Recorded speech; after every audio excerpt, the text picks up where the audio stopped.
watching Boxing Talk. I'm Andrew Bocanegra. I'm here with Brian Mendoza, boxing analyst. How you doing, Brian? How you doing, man? Good to be back. Yeah. We're looking for a nice weekend. So, hey, Anthony, Joshua, Jake Paul, is that for real? I mean, I'm hearing all kinds of rumors on the news. I saw it on Ring Magazine. Yeah, it's crazy. It's a very interesting matchup. I feel like that maybe Paul biting off a little bit more than he can chew with You that think? one. So You yeah, think?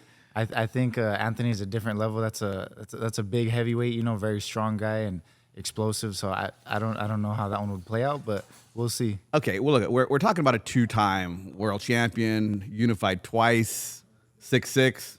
His last fights were at 250 pounds. You know, he's fought some of the best heavyweights in the world. I mean, we're talking about a tall glass of water here, right? Yeah. I mean, it's not. This isn't. Tank Davis. You know, there's a 100-pound difference from his potential last opponent. Yeah. You know, a difference of over a foot. Yeah, it's not a much smaller Tank Davis. It's not a much older Mike Tyson. Yes. This is a guy that he may not be in his prime right now. He's been through some wars and stuff, but he's still a very active and very dangerous fighter and very explosive, a lot of power. So that I really don't know about that one, but as of now, it's a rumor, but we'll see if that one plays out. It's going to be very interesting to see. Is he crazy? Is he crazy to take this fight? I think so. I definitely think so. Like I said, that's a crazy matchup just in every single way. There's no way that it kind of makes sense. But, everybody's been asking Jake Paul to step up, and I don't know if this may be a little bit too big of a step. So we'll see, man. But like I said, it'd be interesting to watch, if it does actually get made. So does he have the ring IQ? I mean, does Jake really have the ring IQ to get in the ring with Joshua? Joshua is someone since he was 18 going to the Olympics. This is a guy that has real ring IQ. This is not some, like I said, some older retired guy or some way smaller 100-pound lighter guy. That even the 100-pound lighter guy was going to be very dangerous for him, but he doesn't have a clear advantage in this fight. So that's why I feel like this is a lot more dangerous than his other ones. So we'll go the distance. What do you think? It won't. Absolutely not. Yeah, this one. Yeah, there's no way I could see Joshua. Even if they wore bigger gloves and some exhibition fight and shorter rounds, like Joshua would be a very tall order for Paul. Okay, Brian. So you're the expert here, right? I'll throw my opinion. I'll give you my 2 cents. I can't see it going more than 2 rounds. Yeah, I really can't. Yeah, you saw what Joshua did to Ngannou. Oh yeah, and that guy was a very strong, known as a very durable guy in the MMA world. So coming over to boxing, he did have his issues, but Jake Paul going up against him, I see pretty much the same result. Wow, is this real? Is this a real? I mean, is this going to be a real fight? I mean, was Mike Tyson real? That's the thing, we always have to wonder if there's a scripts to these fights or if it's all set up or something. But especially when it's an exhibition, because then it's even more so kind of shaky. But I don't know, as much millions as there might be, potentially $100 million. Yeah, is what I'm reading. I'm not sure how accurate that is, but we're talking about a lot of cheese there. Yeah, right. There's always these huge numbers being thrown around. So whatever it is, I still feel like Joshua, he wouldn't. Just kind of throw that away. I feel like, he's still very prideful and stuff, and I don't think he would at least, throw a fight or anything like that. So well, there was allegations with Mike Tyson that Mike, wasn't throwing his signature punches, like he was holding back, right? I mean, and these were from top boxing, analysts. Mm-hmm. I saw a poll on from the UK saying 60%, 68%. Of boxing fans felt that was kind of rigged. Yeah, it's hard, but when I see like the things I was seeing in the background in the build up to the fight, my strength and conditioning coach Tony Brady, he's actually the one that was training Mike Tyson for that fight. Oh, okay. Alongside the homie Andy from Fit Club, and these guys, neither of them play around.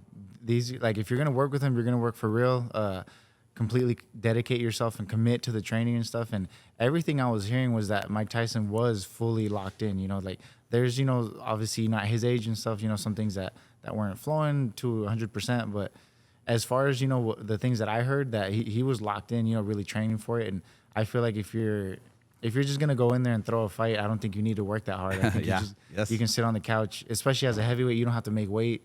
Just go sit on the couch, eat your chips, hang out with your family and stuff, and go pick up those millions. But I just know that Mike Tyson did work for that fight, and it's just I feel like the age thing just really made a factor. You don't have the same punch resistance. Mike Tyson has been in some brutal wars throughout the years, and so now at this age, I don't think the punch resistance was really there for that. But so I'm still on the fence about calling that one, if Tyson threw that or not. But I am still hurt about it though as a boxing fan that came up looking up to Mike Tyson. That was hard to watch.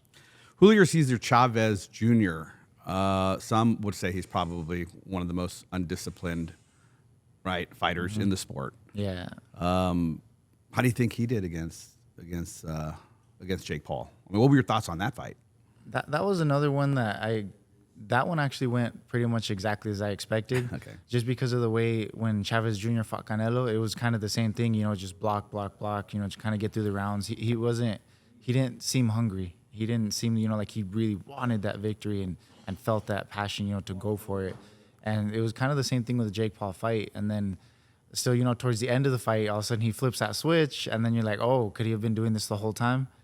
So that one was kind of a weird one for me. But at this point, from the fights that Chavez Jr. has let the fight fans down with, I don't expect too much from it. And then, the money that was on the line, I don't know if he was too passionate to really get the win because he was there to pick up his money. Yeah, in my opinion. Yeah. All great points. Brian Norman Jr., Devin Haney, right? Ooh. Devin's back in the ring. We haven't seen him back in the ring since May. Yeah.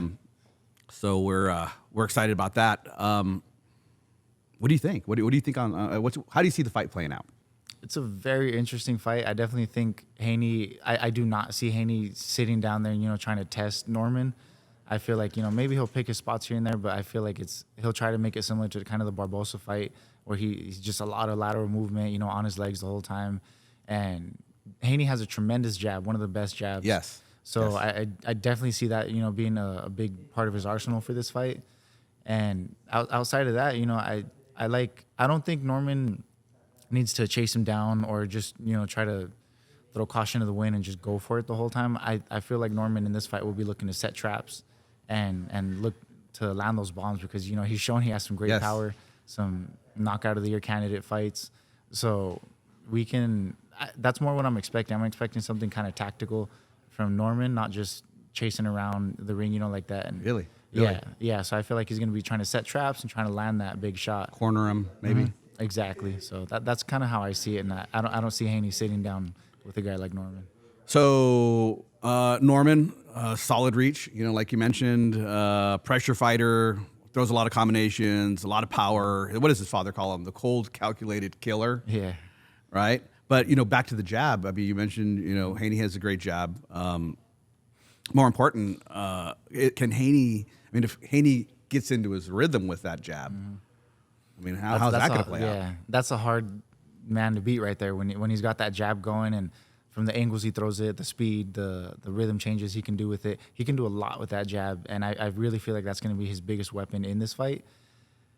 So we're going to see, and Norman does have to rise to the occasion. He hasn't, fought a guy at the with the ring IQ, the boxing level of Haney. So that is something, interesting. It's Norman has been knocking these other guys out, but has he knocked out, a boxer of this caliber? And, because there's not that many out there that can really, do that for 12 rounds, not fade or anything, keep those legs late to the 12th. So it is going to be very interesting. And I kind of I'm interested to see if Norman can really set those traps because Haney's not going to fall for, the textbook, 1-2 little setups that most people bring to the table. Yeah, no doubt. So Robert Garcia went onto social media saying that Haney just cannot afford another boring fight. Mm-hmm. Can it be another boring fight? Do you think Absolutely. That? Okay. Yes. Immediately. I think, because like I said, we saw, what happened with Ryan, and Ryan obviously does have a tremendous left hook. So it's take that with a grain of salt, but Norman has shown a hook of his own and power in both hands, which makes him even more dangerous. So I feel like Haney is going to play a very tactical fight in this one. I feel, very smart. He's just going to pick his spots, kind of mark his points, and if anything, try to embarrass Norman. If he can really make Norman, look silly just following him around, And I feel like that's might be the best way he can make it look exciting if he's just, you know, flashy with it, picking those spots, you know, marking his points and moving. But as far as, you know, sitting down there and trading with Norman, I don't see that happening. Has Devin Haney recovered from mentally from Ryan Garcia and the fiasco? That's something that's still to be seen, because the Barbosa fight, I personally didn't like what I saw in that way, because the Ramirez fight.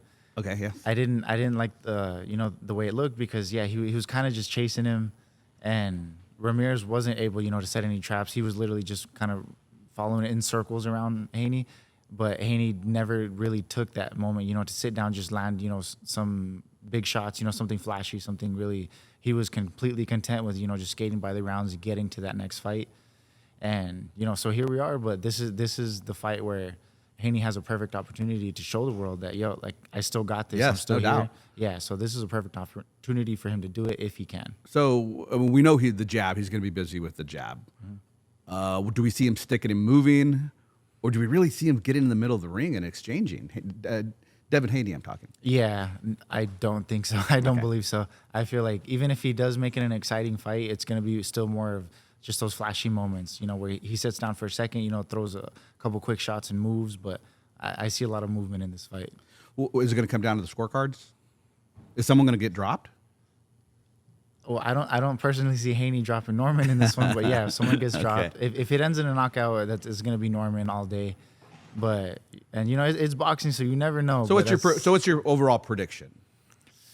I don't. It's a tough one. We know that. Yeah, I don't know if I know Norman well enough, you know, to really like put my money on it. You know, as far as the traps that he sets, I have seen. You know, he can obviously has some very good angles, and I like what I've seen from him. But as with a boxer at the level of Haney, that ring IQ, I still feel like it's gonna come down late. But so I'm still leaning towards a Haney decision, but I could see Norman walking away with this one with a knockout. So they're on a big card, right? So they're on the undercard for David Benavidez. That's huge, right? Yeah. Did Devin Haney lose? Did he lose stock? Is this stock dropped? Are people going to show up and? I feel like slightly. Maybe if this was a standalone card where he was the main event by himself, but this is a tremendous card. You know, between Benavidez, Haney, Bam, so many all these good guys. Fights on that card. Yeah, all three fights. You know, they're all fight, all of them. Yeah, honestly, all the undercards. Yeah, it's stacked. So I'm definitely looking forward to it. So if his stock did drop, I don't think this is where we would see it. But again, you know, that he can erase all that. If he has an exciting, flashy type of fight and he brings those people back on board, people will jump right back on the bandwagon. Well, he's going to need this. Yeah. Right. Again, you know, if there's another boring fight, I don't think people would be interested in watching him. Yeah. At least not, you know, as a headliner. Yeah, this could be obviously, you know, he's not coming off losses technically and stuff, but it's a crossroads in the way of his stock. You know, if he can really capitalize on this, everybody's going to forget about the past, and boxing is very, what did you do for me lately? Yes. So if he pulls something off exciting in this fight, it's the history is pretty much erased, and people are going to hop right back on that bandwagon, and he'll get a lot of his fans back. Well, you're definitely going to want to tune into that one. Right. It's in Saudi Arabia again on the 22nd. Wow, what a great card. Yeah. So Brian, you know, let's talk about some other stuff. Let's talk about the financials. We get so many young boxers around that get their first fight, second fight, third fight in. Right around that fourth fight, they're like, I can't do this. I'm broke. Yeah. Right? It's a tough, you know, it's a tough start. Now, once you get that momentum and you start making money on on some decent cards, it starts to make sense. But starting off, it's tough. Well, how was it for you starting off as a young boxer? Let's say your first 2 or 3 fights. Right. No, I was definitely on minimum wage. I didn't make over 1,000 until I was several, like maybe 15 fights in. About like so typically like a 4-round fight, you would see what $400 to $600, Yeah. 800 maybe 6 rounders honestly, at 12 to 15. Exactly. Maybe. Yeah. And depending on the card, of course. You know, if it's a small Right. club show or a big show. And that's the thing. A lot of times, you know, like say someone in my position, I didn't have an extensive amateur background. I didn't even have 30 amateur fights. So when I went pro, a lot of it's learning on the job. And then was lucky enough at that point in time to sign with Cameron Duncan which was a great manager. He brought up like Johnny Tapia. So how many fights were you in when you signed with him? One. I made my debut. Okay. Yeah, I made my debut. I won that in like 38 seconds, I believe it was. And wow. that caught his eye because my teammate at the time, Fidel Maldonado Jr. was signed with him. So they got my foot in the door. He was looking at me, and they saw how I shut that debut down. So, but even then, even with a big name manager and stuff, it was all about just building the record, getting going, and yeah, it was. Say I made $1,000 to fight in Virginia, and my dad's plane ticket cost $1,200. So just yes, on getting my dad the hotels. Exactly, yeah. And sometimes you have to buy your own ticket when you're or not you, but whoever's fighting, but their family, their friends. That's the thing, yeah. That's why they would pay for me and my trainer, but my dad has been at all my fights, so we're getting his stuff, and we were literally spending just on say his flight alone. And then, so, whatever else, the food we spend, this and that, because they do usually give you like a per diem. They'll help you out. They'll give you flight and hotel, but a lot of times it's just you and your trainer. So any family you bring like that, you're already in the hole. Then you got to pay a cut man sometimes, right? Exactly. Pay a little cut man, a little something. Yeah. So it's definitely. People think, you're a professional boxer. That's what they think. It's not like any other sport where when you turn pro, you made it. You already signed, $1 million contracts and it doesn't work that way. Yeah, in boxing, you turn pro, but you still got to earn that. To get to the top level, it's extremely difficult. Don't just think, because you turn pro, you're going to start making money. And it's definitely grinding it out and getting to that point, unless you were a blue chip prospect from the amateurs or something. But the Olympics, you're coming out of the Olympics, something like that. Did it make sense? I mean, for you, it sounded like it made sense to have a manager. But explain to like someone coming in to boxing or who wants to pursue a career. They're amateur, they want to go pro, they don't understand a lot about the financial side of it. Yeah. Early on, I really recommend either a manager or an advisor, because myself, I was lucky enough to even early on, I fought 8 times in 6 months. That wouldn't have happened if I was, trying to scramble, pay for these fights out of pocket. Yes. I know a lot of, teammates even I have here now that they're coming up. They can't, they're trying to pay for these fights in Mexico, but they're expensive. They definitely add up. And people don't understand you pay for your fights sometimes. Yeah. You're literally paying and for as your you opponent. start, you pay for your opponent. And as you start coming up in boxing and people see that you're good, it costs more and more, to get those fights. Sometimes you're giving up purses. Sometimes you're, right, you're, giving a bump to the other opponent, to take the fight until you can get to a level where hopefully you're signed with the promoter. Exactly. And they're keeping you busy. Now, and then there's the issue of cuts, right? When you have a fighter saying, hey, my team costs money. Yeah. Right? You have a coach, a trainer, he's typically making anywhere from 5-10%. Right? You have a manager. If a manager, if you're coming on early with the new fighter, a manager is going to say, no, I want a bigger percentage. I'm taking all the risk. I'm putting all the money up. Yeah. Not your typical 10, 15, 20%, sometimes 33%. Right? Especially if I'm housing the fighter and doing all those things. Sometimes you're at 60% of your purse. Right. It's definitely a big investment, but if you can find either sponsors or some kind of guidance, because there you go. That's what I wanted to hear. Exactly. Right. You need some kind of guidance. I really would not recommend just trying to pay for these fights out of pocket every time. And even if you are paying for them, but still, someone that can get you, okay, there's a cheap fight here. Like I fought in, Cameron Duncan he sent me to Wisconsin, Virginia, Arizona, like all over the place in these random hole in the wall places. I fought in Garden City, Kansas a couple times, and I didn't care. The money's not there, but I knew what my goal was. I knew what I was aiming towards. So just know your why, know your end goal, and that's what will keep you going. Because a lot of times, you're in these tough fights. Maybe you get a check, maybe maybe you don't, but you know what you're building towards, and that it's going to pay off. And that's actually literally my story. I got to 16-0. Still, nobody knew who I was. I still wasn't really making money like that, and I found an opportunity to move to Las Vegas, and I jumped on it. I literally told my family, like I gotta go, and I was actually lucky enough that they came with me. But whether you have some kind of support, how important was that? I mean, that's a crazy move. Game right? changer. Yeah. Game changer. I couldn't have boxing done it. capital of the world. Yeah, and to have my family support behind it was. It was everything for me. I meet a lot of people out here that don't have their family support. They're just literally by themselves, and having them with me. But so being able to kind of make it out here and kind of get my groundings and stuff, And Vegas literally changed my life. You know, being out there, like, it's the boxing capital. That's where You're I was getting able the best to find sparring. opportunities. It's endless sparring, right? Multiple gyms here, world Yeah. champions everywhere. You're just getting the experience at or you're getting the sparring, the training with the best on any day, right? You don't have to chase it down. On any given day, you're like, perfect example, like the last couple of weeks, I'm sparring a guy from Armenia. If I was still in Albuquerque, I would not be sparring an Armenian Olympian, you know, that's coming up as a pro and undefeated, you know, all this stuff like that. That's just a random day out here. You really get used to functioning at a higher level. I always tell people, even the kids I see out here, the amateurs, these are dangerous kids that I can all see national beating champions. grown men. Yeah, you know, here at the Pound for Pound gym in Las Vegas, you got, you know, they're headed out to December to the nationals in Lubbock, Texas. Yeah, you know, they're going to come back with belts. Yeah, right? exactly. When you surround yourself constantly with people around higher level than you have no choice but to grow. So I would also recommend that if you guys can ever, you know, come out to Vegas or certain places in California, stuff like that. Like, there is it's not just Vegas, there's great places, but try to surround yourself with people at a higher level than you, and you have no choice but to grow. Absolutely. So you can end up in the big show at any time, right? And that's where the money comes in. Exactly. Right? So many fighters I've seen, I've talked to, fighters I've managed over the years.